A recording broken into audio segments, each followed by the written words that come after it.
Check this out. 3, 2, 1. Bam!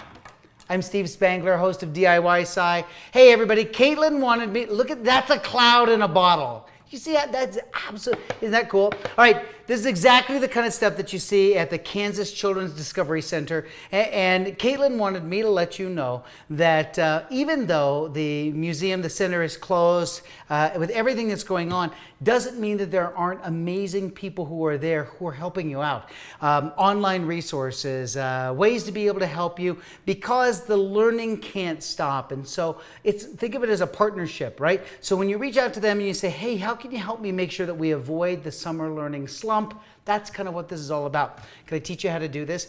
This is the cloud in the bottle. Now, here's what's so great about Discovery Centers is that they are really helping kids rediscover things that we as teachers don't have time to sometimes teach in class, and that's the magic of a Discovery Center. I have some rubbing alcohol inside here. Normally to make a cloud you just need water, but I needed this to evaporate quickly. So I used a little bit of rubbing alcohol here, and I've got the top here that goes in here, and this is the foot pump. So watch what happens. I'm gonna go high pressure. So high pressure means those molecules are really moving around inside, bumping into each other, creating a little friction, vaporizing the stuff that's in there. When I release it, we go from high pressure to low pressure, and you get instant condensation. Watch this, ready? This is good, watch this. 3, 2, 1, bam!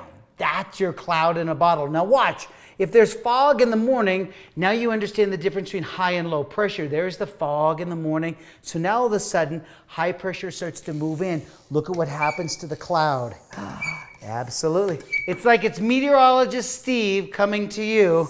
Hey, Caitlin is fantastic. What a wonderful resource. And just want you to know what the amazing things that you can do there at the Kansas Children's Discovery Center. Use them as a resource for sure, and we'll make sure that we avoid the summer learning slump. Bam! That was a good one.